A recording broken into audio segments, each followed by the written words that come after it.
Today's show is on a Brazilian martial art that has found its way to Japan. Not Brazilian Jiu-Jitsu, but Capoeira, an Afro-Brazilian martial art once developed and practiced by Brazilian slaves. Capoeira was once a highly aggressive martial art which relied primarily on feints, punches, sweeps, headbutts, kicks, and even kicks from a handstand position. These kicks were said to be necessary because slaves often had to fight with their hands shackled. Capoeira was once illegal. It was considered too backward, too criminal, and too African to be socially acceptable. So a long time ago, up until the 1940s, Capoeira was illegal.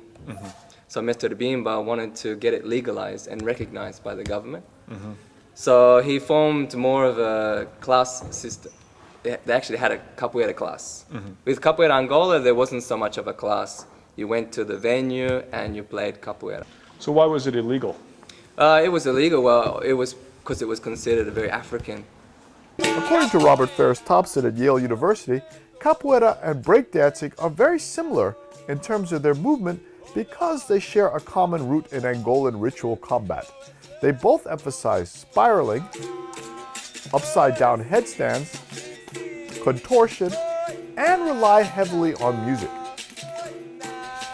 In spite of the efforts to remove the Africanness from Capoeira, its African origins remain obvious, even in this gymnasium in suburban Tokyo.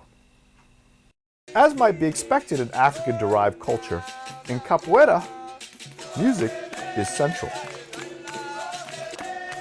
Here we see Japanese, Australian, Canadian, and American students playing traditional musical instruments one could find in Angola, Congo, or Nigeria.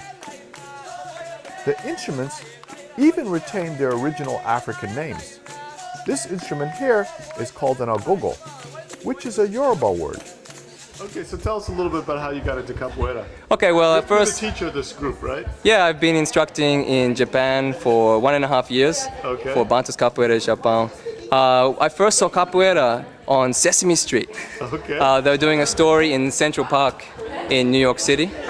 And this story fascinated me. It was about a kid playing Capoeira with his Brazilian friend, an American guy and a Brazilian guy meeting together just to play Capoeira. It really fascinated me. I started Capoeira in Western Australia with the group of Bantus Capoeira with Australian instructor, Kangaroo.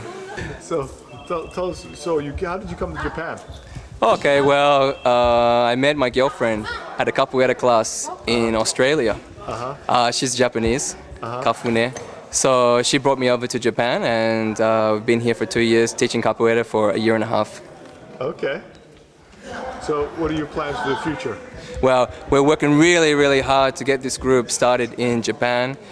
We think we're doing a pretty good job. It's just finally getting a bit of momentum now. We're getting students coming every week.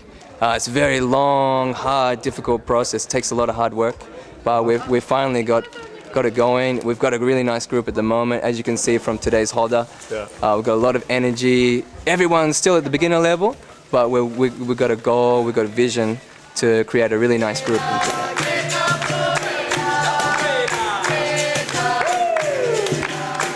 how did you get to Japan? How did you get into Capoeira? How did all this happen? How did I get into Capoeira?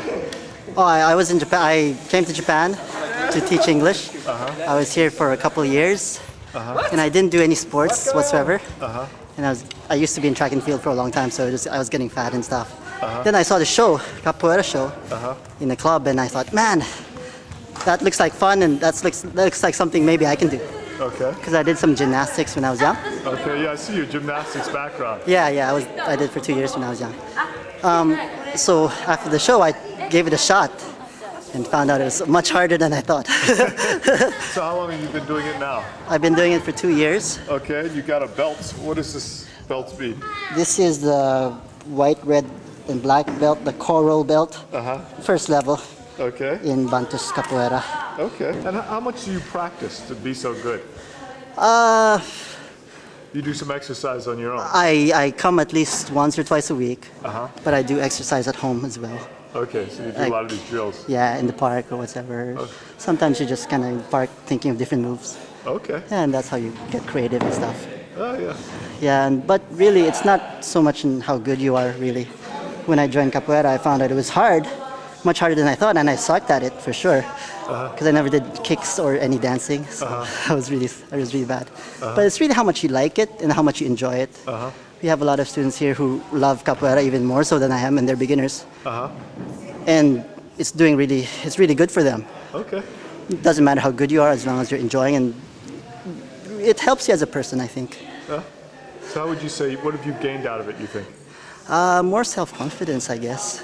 Yeah. In the Hoda, when I first started in the Hoda, I wouldn't even go in. It took me like 3 classes to go in. I'm not gonna go in, I'm just gonna watch, you know. So I guess that's the thing. Taught me how to join it instead of just watching it. Yeah.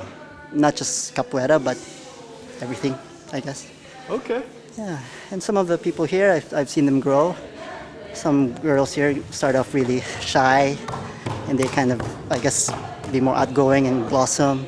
Okay. So that's really nice. Again, it's not how good you are, but how much you get out of it, I guess. Okay.